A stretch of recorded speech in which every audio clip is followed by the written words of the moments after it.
How's it going, guys? My name is Zach with the Movie Castle, and today we're going to be talking about The Conjuring 2. This is from 2016, so 3 or so years after the original came out, which is probably a really good time frame. You try to do them faster than that, like the ones that go every year, and they tend to kind of drop in quality, but you go much slower than that and people tend to kind of lose the fire for the series. So 3 years, that's a good amount of time. Plus we had the Annabelle movie in between, a little tie-in film to kind of, tide us over.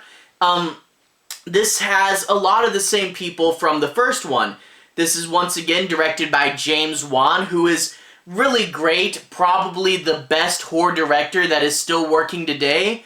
It once again stars Vera Farmiga and Patrick Wilson, and is once again based on the true case files of Ed and Lorraine Warren. Now, this movie does something that a lot of sequels kind of try to do, but a lot fail at.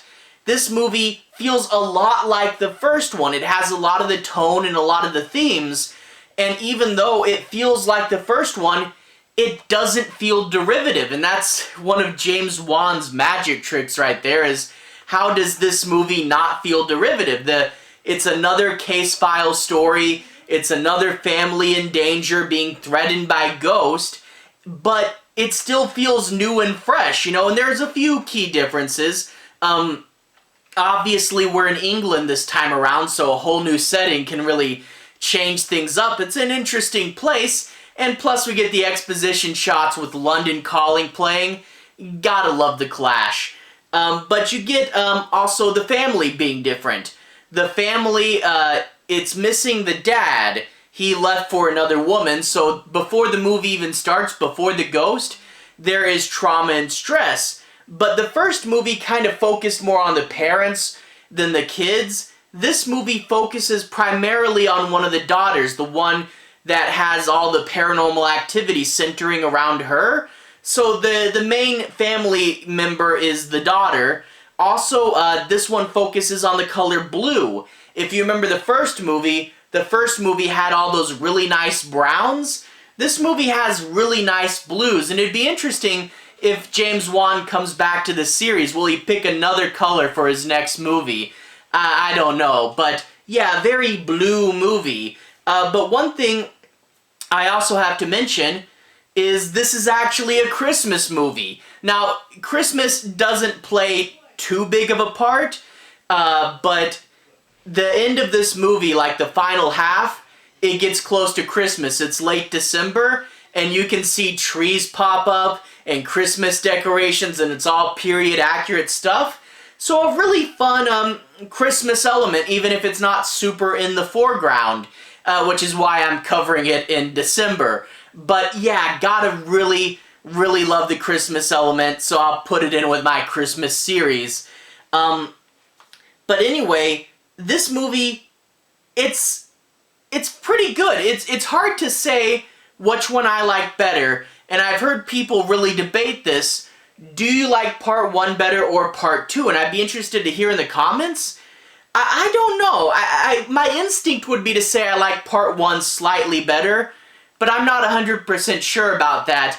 I like them both, and the fact that they got to the level of the first one, you know how rare it is to do a movie as good as The Conjuring and have the sequel be anywhere remotely as good? That's really cool, so, yeah, really do love this movie. Let's go ahead and talk a bit about the plot.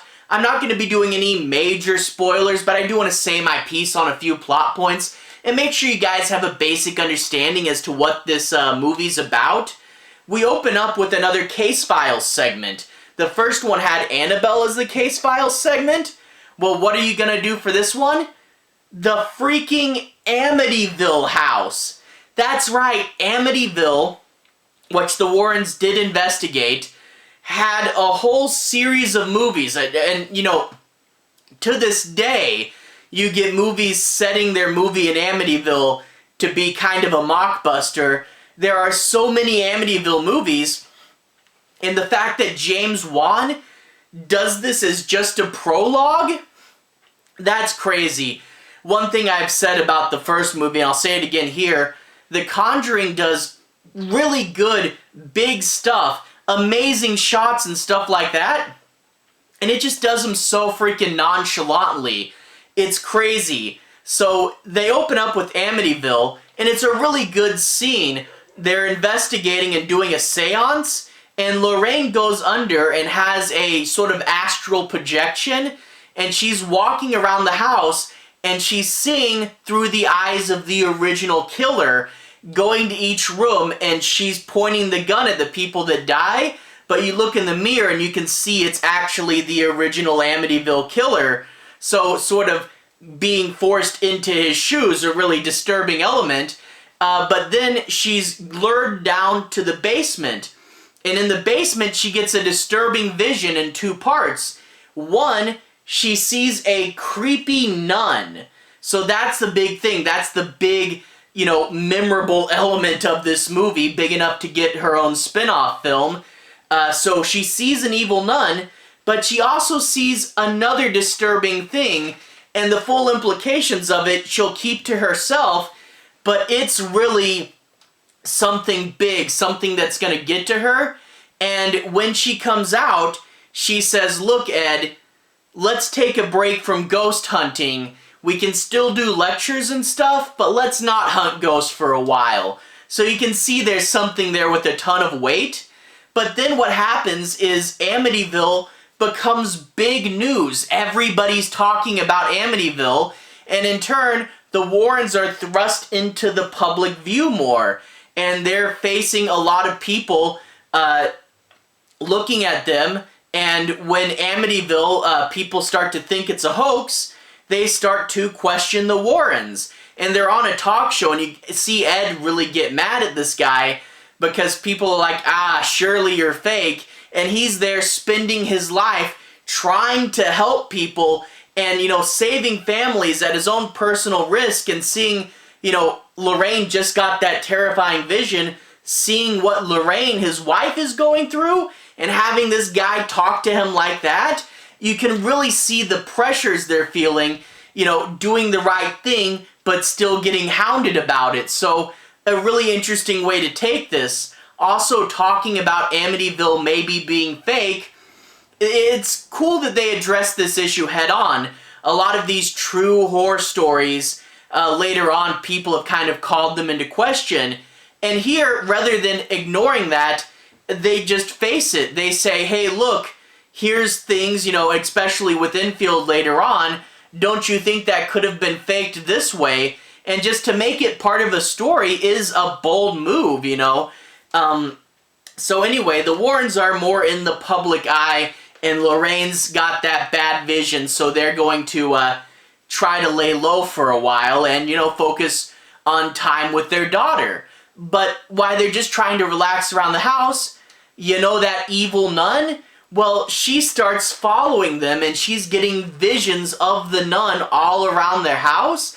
And in fact, Ed's picking up on it too, and he makes a painting. He's like, yeah, I saw this creepy nun in my dreams, and he makes a painting of it. And that painting will lead to a really good scare later on. And it's one of those scares that I'm like, man, so few people other than James Wan could have pulled this off. It's something that really could have looked goofy, but James Wan really nailed the painting scare. But anyway, we jump to Infield. Infield is this family in this house, and they're doing okay, but, the dad left, and they're trying to recover, and you get to see this girl kind of going a little bit off the path. Her friends are smoking, and she shouldn't be, in with that crowd. You also get, she built her own Ouija board to try to talk to the dead, and we know from The Exorcist that that's not really a good thing, so we can see her being a little off. But then she starts to sleepwalk, and she'll wake up in strange places, and she starts to get attacked by an oppressive spirit. Bill, the former owner of the house, who died in a chair that's still in the house. By the way, James Wan, good job on making a freaking recliner scary. You know how much talent you have to make a recliner scary. But anyway, she's starting to be oppressed. Things are gonna get bad, and eventually it gets so scary that the family actually leaves the house and starts staying next door. And even the police see something. So it's big and in your face that something is definitely wrong. And a reporter comes up and says, hey, you have to get your side of the story out. Otherwise, people are going to talk and you can't control the narrative. So she talks to the press and it becomes a big famous case. You know, the Infield poltergeist, England's Amityville. And it has a lot of public eye. Now, the church wants to help, but the church needs to have their reputation, because if the church has a bad reputation, they can't help as many people. So what they do is they secretly send Ed and Lorraine Warren over there, you know, not really super affiliated, so that they can investigate, and all they have to do is tell the church, is it real or is it not, you know? So the whole idea is Lorraine doesn't want to help because of that vision, and Ed goes, look, they might be a family that needs our help. I know you're scared, but this is the lives of a family we're talking about. We have to go and help them. And the church goes, look, you're not going to really be fighting them. You're just to go in and see if it's fake or not. Just observe and report, you know. So they're like, okay, we'll go in provisionally. And that's where the investigation begins. And it's really cool. You know, let's talk about some of the things this movie really does well. The scares, much like the first, you know, it starts off smaller and works its way to a big epic finale. You know, you do get creepy little moments, intense sequences, and it really does play out really well. You actually see ghosts and things actually happen. Your main spirit here, Bill is kind of like Bathsheba in the first one, a creepy looking person. He does the job, but at the same time, you know, like Bathsheba, you remember the scares more than you do her. But Bill has some pretty cool sequences. The turn your back sequence, that is really cool and creepy. And like I said, some stuff with the chair and moving the remote around. Things that only James Wan can make scary, and boy does he. But even though Bill is a little, you know, more on the forgettable side, his scares are still cool, but we do get the movie's big antagonist, the nun. And the nun is creepy and memorable and in your face, and you see why she got a spin-off. It's such a cool and creepy character. You also get the crooked man. One of the kids in the family has a stuttering problem, and he has a little zoetrope that plays a song, the crooked man, and he has to try to sing the song to get past his stuttering, you know? But the character, this cartoony character, crawls out of it and starts haunting them as well. And for a big cartoony character in a realistic styled horror movie, they pull that off as well. And he's supposed to be getting his own spin-off movie, and I will definitely be showing up for that. He's a really fun, over-the-top design character. And gotta love the crooked man as well. And you do get lots of really cool sequences. There's a flooded basement in this movie, and you know they're gonna do something with that. But there's also, like I said with the first one, lots of really cool shots in here. The first time the girl sleepwalks, it like zooms into her face, and then it zooms out. And when it zooms out, you see she's in a different spot. And there's several, you know, cool moments where someone is in a weird spot and the camera reveals it like that. There's a really cool, another cool shot where the mother takes the kid to bed, and you see them go from the couch up to the stairs, and it pans past the haunted recliner. Then it goes back to the couch, and you see the recliner, you see the rain, and then it turns to daylight, and it pulls back to the couch, and you see her sitting there, the girl that just got walked up to bed. So it's a transition from night to day, where you see a character go upstairs, and then suddenly, as the camera pulls back, they're back in the living room again. it is way more of a stylish shot than was called for. It's like, hey, you just have to show that it was night and now it's day, and James Wan pulls off this crazy stunt. So many memorable, great shots in this movie. But like the first one, it's all about heart, you know? That's why it's scary, is because you feel for the characters. And you really feel for this girl. She's being haunted, paranormal activity surrounding her. And you get so many moments of Ed and Lorraine Warren really caring for this family. You know, Lorraine goes out to comfort her on the swings, and then later on, Ed is fixing the sink, and they both tell stories about when they were young before they met each other. And it's just, you know, seeing how much they mean to each other. Like, there's 2 scenes in this movie that use this Elvis song, you know, I Can't Help Falling in Love with You. And boy, they're way more heartwarming than you would expect to see in a horror movie. You know, just Ed sitting there playing Elvis on his guitar because this family deserves a happy moment and he's going to play a song for them. Like, that just really shows how much heart is here and how much you care for the characters. And that's why the horror sequences are so effective.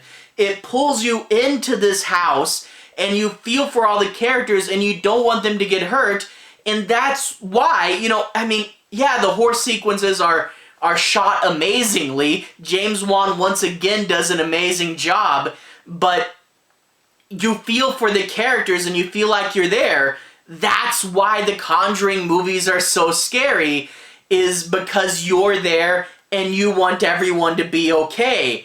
And boy, you know, so many other horror movies don't have that heart to them, and that heart is so crucial.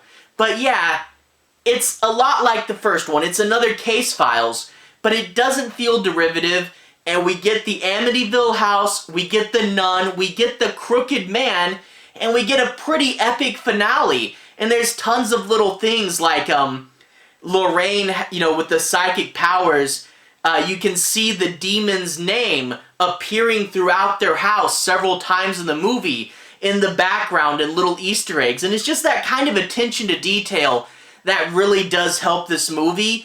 And hey, you know, you do a sequel, you go to England, you change it up a little bit. Overall, this is another great movie, and I'm really glad it came out as good as it did. I hope we get James Wan returning to this franchise soon, because The Conjuring 1 and The Conjuring 2 are such great, amazing horror movies, and I really love them both. And hey, a Christmas movie on top of all that. Anyway, to everyone who's watched so far, thank you for watching. To everyone who's liked and subscribed, thank you. You're really helping the channel out. I'll put a relevant playlist at the bottom. If you guys want to see more, you can click there and see more. That will probably be my Conjuring playlist. If you want to see my reviews for the first movie as well as a complete collection, you can find that there. Anyway, have a good day. I'll see you guys again very, very soon. Relevant playlist on the bottom. Have a good day now.